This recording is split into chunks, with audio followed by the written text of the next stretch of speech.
You sign your autistic child up for soccer. First practice, new cleats, new team, and the drills start. And they go to kick the ball and they miss. And the coach kindly says to them, try again. And within seconds, you see your child on the sidelines, tears in their eyes, crying, saying, I'm bad at this, I'm not good enough, and I shouldn't even be here. And you think to yourself, it's one missed kick. So why does it feel like the end of the world to them? Because for some autistic kids, that moment doesn't feel like feedback. It feels like rejection. Hey, I'm Genevieve, mom to an amazing autistic child. If you've ever watched your child unravel over something that seemed like a small correction, you're not imagining it, and you're not doing anything wrong as a parent. For some autistic kids, that feedback doesn't just feel uncomfortable, it can feel emotionally devastating. And there's actually a neurological reason that most of us parents are never even taught about. Today's topic is on something called Rejection Sensitivity Dysphoria,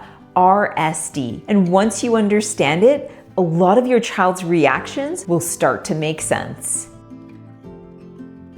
So before we even talk about the term, let's talk about what's happening inside your child's brain. Imagine hearing a simple comment like, try again, let's fix that. That's not quite right. For most kids, they say, I'll try again. But for some autistic kids, they translate that into something completely different. Their brain hears, I failed, I'm not good enough, I disappointed someone, I don't belong here. And here's the key part. They're not choosing that interpretation. It's their nervous system that feels as though connection is threatened. And when connection is threatened, the reaction is huge. So you'll get something like crying, anger, shutting down, or quitting completely. This intense emotional response is often connected to something called Rejection Sensitivity Dysphoria, or RSD. The label, it's not important. What's happening underneath it is. Because if you've ever thought,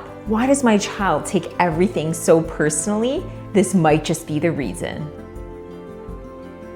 Here's something most people don't see. Autistic kids are often working really hard all day long, trying to follow social rules, mask confusion, say the right thing, interpret tone correctly, and not stand out too much. And that's mentally exhausting. So when correction happens, it doesn't land itself. It lands on top of thoughts like, I already don't feel like I'm good enough. I'm already working harder than everybody else. I'm already worried I'm messing up. So their brain, it isn't reacting to that missed soccer ball. It's reacting to the fear of not belonging, being judged, and being excluded. And for a nervous system wired with heightened threat detection, that feeling can feel very big. And once you see that, your child's reaction suddenly looks very different. RSD can show up in ways that confuse a lot of parents. You may see things like extreme reactions to small corrections, your child only participating in activities that they know they'll succeed in, or quitting after one small mistake. Or saying things like, I'm bad, I ruin everything, I can't do anything right. And if you're hearing those phrases, I want you to know something important. This is not manipulation, it's emotional overwhelm. It's the nervous system reacting to what feels like rejection. And if learning things like this helps you understand your child a little bit better, make sure you're subscribed. Every week, I break down autism parenting topics that most of us were never taught in simple, practical ways.